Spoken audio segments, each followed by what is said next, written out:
ಪಾರಾಗಿ ಮಾರ್ಪಾಡಾದ ಸರ್ಕಾರಿ ಹಾಸ್ಟೆಲ್. ಹಾಸ್ಟೆಲ್ನಲ್ಲಿ ಬರ್ಡೇ ಹುಡುಗರದ್ದೇ ದರ್ಬಾರ್.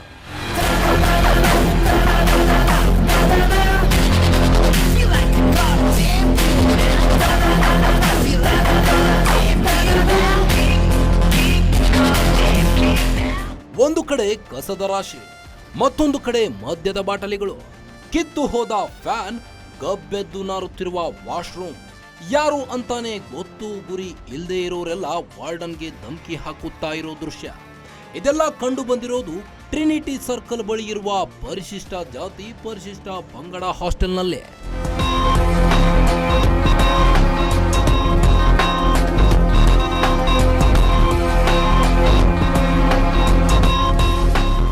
ಯಸ್, ಮಕ್ಕಳು ಒಳ್ಳೆ ಬುದ್ಧಿ ಕಲಿಯಲಿ ಅನ್ನೋ ಆಸೆ ಭರವಸೆಯಲ್ಲಿ ಪೋಷಕರು ದೂರದ ಊರುಗಳಿಂದ ಬೆಂಗಳೂರಿಗೆ ಕಳಿಸ್ತಾರೆ. ಆದ್ರೆ ಹೀಗೆ ಬೆಂಗಳೂರಿಗೆ ಬಂದ ಒಂದಷ್ಟು ಮಂದಿ ದಾರಿ ತಪ್ಪಿರೋದು ಅವರಿಗೇನ್ ಗೊತ್ತು ಪಾಪ. ನಮ್ಮ ಭವಿಷ್ಯ ಹಸ್ತನಾಗಿಸ್ತಾನೆ ಅನ್ನೋ ಒಂದು ಸಣ್ಣ ನಂಬಿಕೆಯಲ್ಲಿ ಪಾಪ ದಿನ ದೂಡ್ತಾರೆ ಅಪ್ಪ ಅಮ್ಮ. ಆದ್ರೆ ಇದ್ಯಾವುದರ ಅರಿವಿಲ್ಲದೆ ಶೋಕಿಗೆ ದಾಸರಾಗೋ ಒಂದಷ್ಟು ವಿದ್ಯಾರ್ಥಿಗಳು ಯಾವೆಲ್ಲ ರೀತಿ ಅಡ್ಡದಾರಿ ಹಿಡಿತಾರೆ ಅನ್ನೋಕೆ ಈ ಘಟನೆಯು ಸಾಕ್ಷಿನೇ.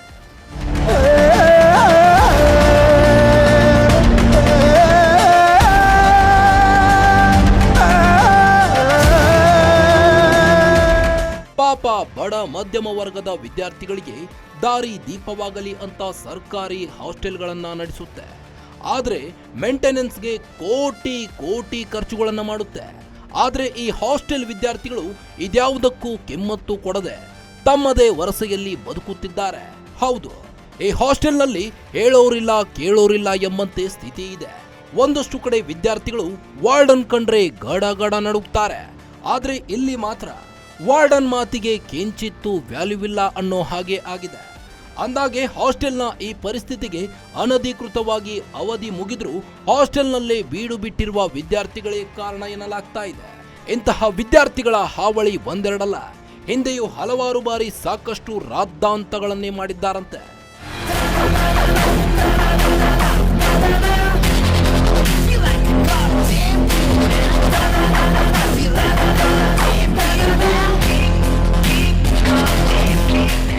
ಹೌದು, ಈ ಹಾಸ್ಟೆಲ್ ರಂಪಾಟ ಇದೇ ಮೊದಲೇನಲ್ಲ. ಈ ಹಿಂದೆಯೂ ವಿದ್ಯಾರ್ಥಿಗಳು ಆಹಾರ ಸರಿಯಿಲ್ಲ ಅಂತ ವಾರ್ಡನ್ ಮೇಲೆ ಗಂಭೀರ ಆರೋಪ ಮಾಡಿದ್ರು. ದೊಡ್ಡದೊಂದು ಕತೆ ಕಟ್ಟಿದ್ರು. ಆದ್ರೆ ಕಹಾನಿ ಮೇ ಟ್ವಿಸ್ಟ್ ಎಂಬಂತೆ ಇದೀಗ ಸ್ಫೋಟಕ ಸತ್ಯವೊಂದು ಬಹಿರಂಗವಾಗಿದೆ. ಕಾಲೇಜು ಮುಗಿಸಿದ್ರು ಹಾಸ್ಟೆಲ್ ಬಿಟ್ಟು 30ಕ್ಕೂ ಹೆಚ್ಚು ವಿದ್ಯಾರ್ಥಿಗಳು ಹೋಗಿಲ್ಲ. ತಮ್ಮ ಮನೆಯವರ ಕರೆ ತಂದು ವಾಸ್ತವ್ಯ ಹೂಡಿರುವ ಬಗ್ಗೆ ವಾರ್ಡನ್ ಆರೋಪಿಸಿದ್ದಾರೆ. ಇಲಾಖೆಗೆ ಅನೇಕ ಬಾರಿ ಪತ್ರ ಬರೆದಿದ್ದಾರೆ.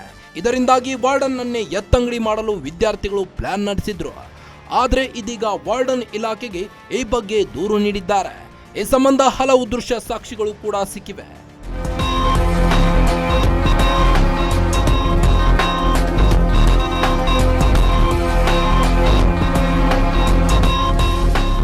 ಈ ಬಗ್ಗೆ ಹಾಸ್ಟೆಲ್ ವಾರ್ಡನ್ ದೊರೆಸ್ವಾಮಿ ಜೊತೆಗೆ ನಮ್ಮ ಗ್ಯಾರಂಟಿ ವಾಹಿನಿ ಪ್ರತಿನಿಧಿ ಬಳಿ ತಮ್ಮ ಅಳಲು ತೋಡಿಕೊಂಡಿದ್ದಾರೆ.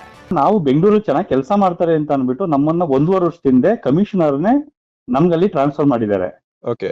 ಮತ್ತೆ 1.5 ವರ್ಷದಿಂದ ಅಲ್ಲಿ ಒಂದು ಗಲಾಟೆ ಇಲ್ಲ, ಒಂದು ಯಾವ್ದು ಇಶ್ಯೂ ಇಲ್ಲ.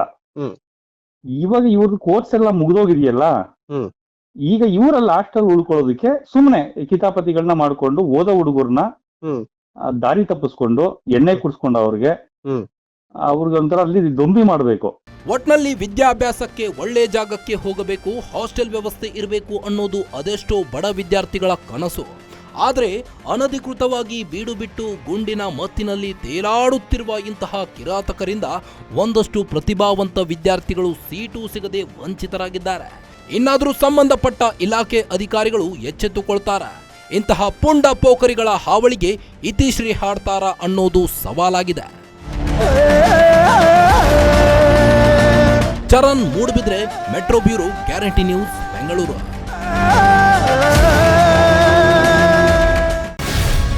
ಗ್ಯಾರಂಟಿ ನ್ಯೂಸ್, ಸುದ್ದಿ ಖಚಿತ, ನ್ಯಾಯ ನಿಶ್ಚಿತ.